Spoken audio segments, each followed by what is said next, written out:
everyone, welcome back to my channel. Today we're gonna talk about the aroma and flavors that you can get in wine. This video is related to the last video I did on wine tasting techniques. In this video, we're gonna discuss more in depth about the aroma and flavor in the reds and whites. By the way, for those that are new to this channel, I'm Chelsea. I'm an internationally certified wine professional. In this channel, I'll be sharing with you some of the wine knowledge that I've gained over the years of professional wine training. If you like this video and like to watch more videos like this one, do hit the subscribe button and join the club. So let's talk about red wines. At a very high level, we can break it down into four main categories. So the first category will be black fruits. The second category is red fruits. The third category is herb or spice. The fourth category is oak. In the black fruits category, we typically can find aromas and flavors such as blackcurrants, blackberries, dark cherry. In the red fruits category, we typically associate fruits such as raspberry, strawberries, red cherries, red currant, etc. In the herbs and spice category, we can use descriptors such as green bell pepper, black pepper, licorice, chocolate, grass, or autumn leaves. In the oak category, we can typically find aroma and flavors that are associated with butter, toast, cigar box, and bread. So in the first category, we talk about black fruits. If a wine mainly demonstrates black fruits, pure fruits flavors, and it's dark fruits, and there's not much on other flavor profiles such as the oak or herbs that we just discussed, very often you can associate the wine that is young, not all the time, but very likely that it's New World wine. So such as Chili Merlot, Chili Cabernet Sauvignon, these typically falls into the dark fruits category. For the second category that we just talked about,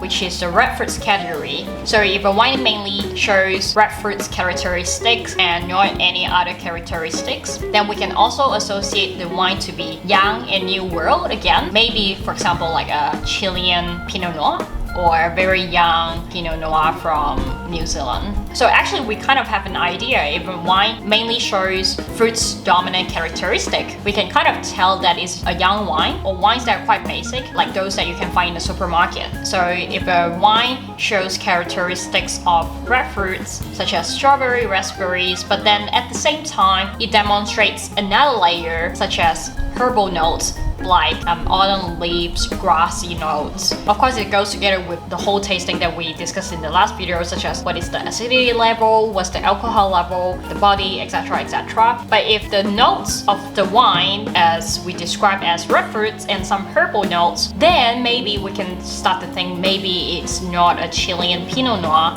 or maybe a Central Otago Pinot Noir, it's maybe a Burgundian Pinot Noir, because an aged Burgundian Pinot Noir has a lot of herbal notes. So we go back to the black fruits example. So just now we say that if it's a black fruit flavor, it's likely to be young, maybe New World, like Chilean Merlot. On top of the black fruits profile, you are able to find more layers of aroma and flavors such as herbal and spicy notes like black pepper, chocolate. Then maybe you can kind of think of it's not Merlot anymore from Chile, maybe it can be an Australian Shiraz. So if still black fruits, but you don't get those herbal notes, instead you get another kind of note, which is the oak note that we mentioned just now, for example like cigar box, then it may not be Shiraz that we just mentioned from Australia, it could be Cabernet Sauvignon from Bordeaux. So different grape varieties show different flavor profile. So for red wines, there are four main flavor profile categories. There are black fruits, red fruits, herbs or spice, and oak.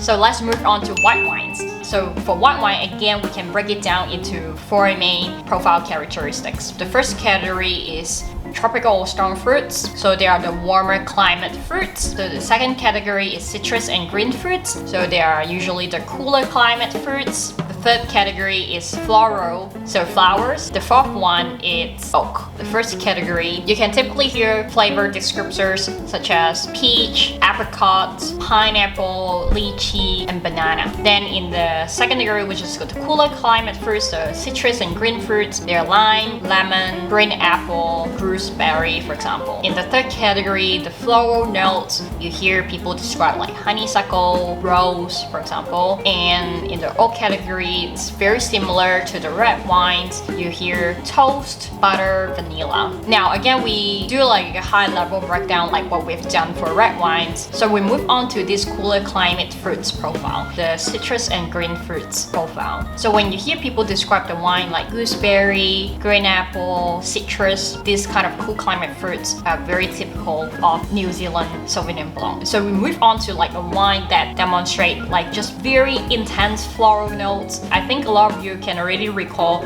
some experiences that you have had before on those intense floral notes. So Muscat has a very appealing aroma on the nose. Now let's do a little bit of crossover like what we have done for the red wine. If it's a wine that has the cool climate, green fruits characteristics, and at the same time it has more layers, such as a layer on floral notes. The wine has this citrus, green apple note, and at the same time it has this floral aroma as well. Then it may not be a New Zealand Sauvignon Blanc anymore. So based on just the flavor profiling, it can actually be a young Riesling. So an aged Riesling is a young Riesling because an aged Riesling has typically a petrol note, but then a younger Riesling may not have such a strong petrol note. So then another example, so if you hear people describe like this wine has a lot of stone fruits characteristics. So on top of stone fruits notes, for example like oak notes such as toast, combining peach and then the toast note. So this wine can potentially be a Burgundian Chardonnay because it's very typical for Chardonnay from this region to have this kind of flavor profile. So to conclude, white wines can also be broken down into four main profile characteristics: warmer climate fruits, cooler climate fruits, floral notes, and also oak notes. Then the question that I often get is, how do I know what I'm tasting? So when I first started my wine journey in the beginning, besides paying more attention to the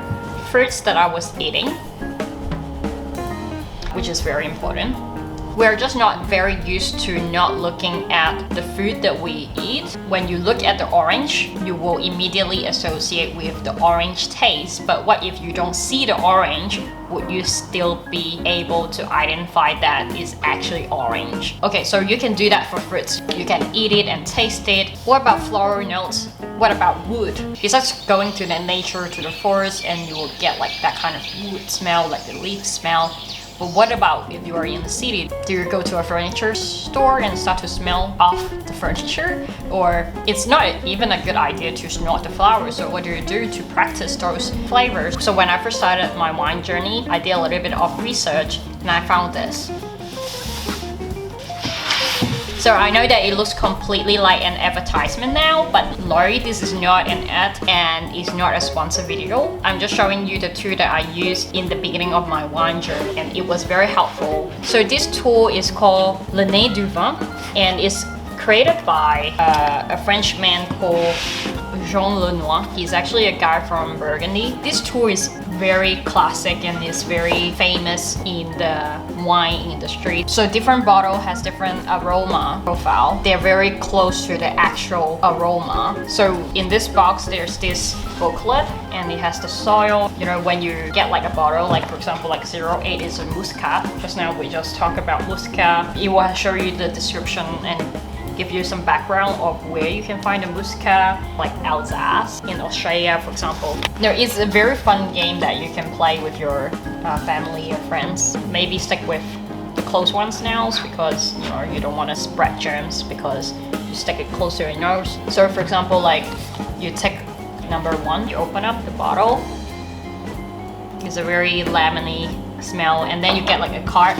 At the back, it will show you this is the lemon smell, like we said just now. I don't know if you can read the words, but it says lemon. You have examples from New Zealand Sauvignon Blanc, which is exactly what we have discussed just now in the video. So it has helped me a lot. It's great for those that want to take their wine journey seriously.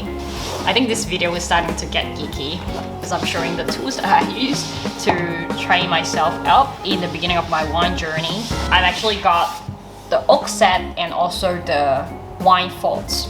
Again, it's also from Nez du Vin. There are so many different types of wood. For example, like wood spicy, toast note, oak, green wood, and then I have the wine fault. So the wine fault edition is very useful. There's always the booklet, and then the hardest one, I think it will be cork.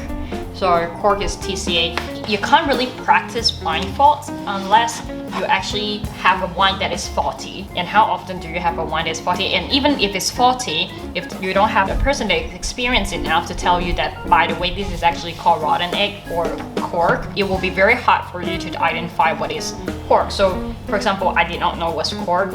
Now that I smelly, it's like, yeah, makes sense. And it kind of just, if you keep smelling it, you will remember.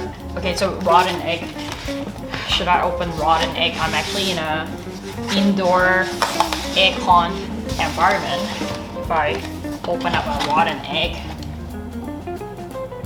it's not very pleasant, but it is what it is. It's part of the wine thoughts. Okay, so let's see what we are smelling next.